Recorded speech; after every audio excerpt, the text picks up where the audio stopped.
好啦，咁嚟到咧，我哋呢個選擇題嘅第29條嘅題目啦。咁係一個統計學嘅部分嚟嘅。咁陣間咧，我哋都會遇到咧需要撳計數機嘅時候，咁你可以咧抄低翻咧嗰個撳機嘅過程啦。如果你係唔記得咗，好啦，咁我哋咧就開始咯。咁我哋見到題目咧，佢話有1、2、3、4、5、6、7、8、9，呢度咧有9個數據嘅本身，其中一個 mode 眾數啊就係5。先講翻眾數係咩意思先，就係你嘅數據之中出現得最多次數嘅數據就叫眾數啦。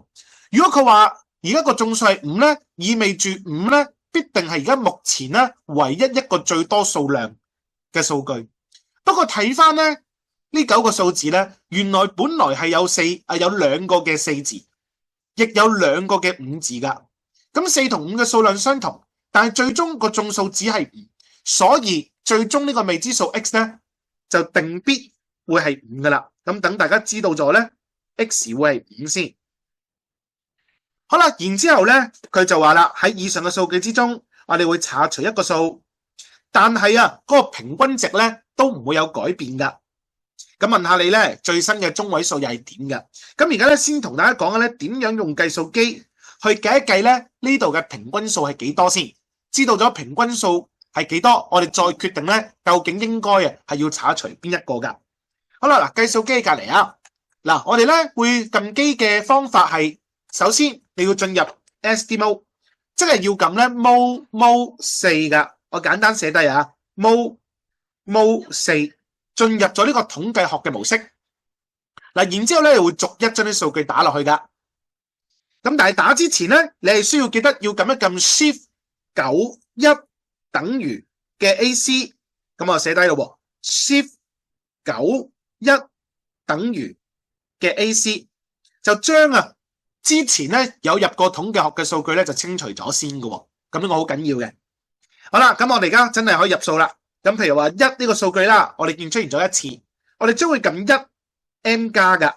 嗱 M 加意思咧即係儲存啫。我哋睇下咯，1 M 加佢就入咗第一個數據噶啦。咁啊，再撳下一個啦，係3嘅 M 加噶，直到一陣間咧，我入到最後嗰個為止。咁我哋最後嗰個係 X 嚟嘅。咁我哋而家就冇需要排翻大細住嘅。咁我咧就順序入完10之後，我會入翻5個噃。咁我而家撳一撳啦，3 M 加4 M 加4 M 加5 M 加5 M 加8 M 加10 M 加同埋最後嘅5 M 加，總共係有9個數據噶。嗱，當然啦，今次咧我見咧4同埋5出現嘅次數就唔係太多，我就逐個數據撳，就逐個輸入儲存嘅。將來如果你遇到咧數據好多，咁其實咧就仲有另一種方式咧係入翻多一啲嘅，咁啊唔使咧不停咁撳。好啦，咁我哋入晒9個數據之後，跟住咧你就要去撳 Shift 21等於。嗱 Shift 21等於咧，其實就會出到平均數俾大家噶。Shift 21等於就係平均數，咁我寫咗個5字先。如果你撳 Shift 22嘅等於咧，佢就會出埋標準差，即係 standard deviation 嘅 SD。好啦，我都睇一睇啦。Shift 22等於，咁我會見到呢個標準差係 2.49 噶。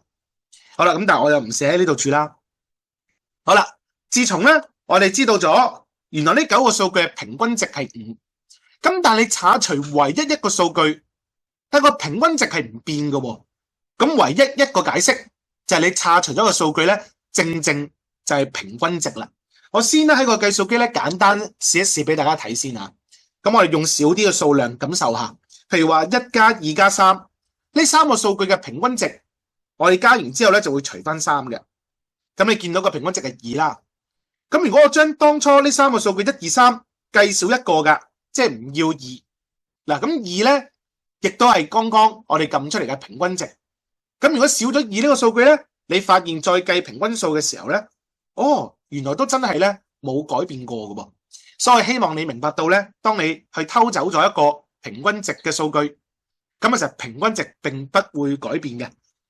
就算你係加入咗一個平均值嘅數據落去，個平均值都仍然係唔會變嘅。好啦，自從你已經知道咗平均值係5，亦都意味住咧，你係正好查走一個5嘅數據，咁我哋直頭就唔要呢個 x 嘅咯，因為本身呢個 x 咧，我哋頭先計過係5啦，就唔計佢。咁前面剩翻8個號碼，嗱，大家留意啊，剩翻8個數字係雙數嚟嘅。咁你話中位數係點樣揾咧？嗱，中位數如果當你遇到單數嘅數量，中位數咧就會係一個人嘅事。但係如果你遇到係雙數嘅數量，例如係4啦，咁到期時咧中位數咧就係2個人嘅事，你需要將佢2個拎出嚟，加埋除以2噶。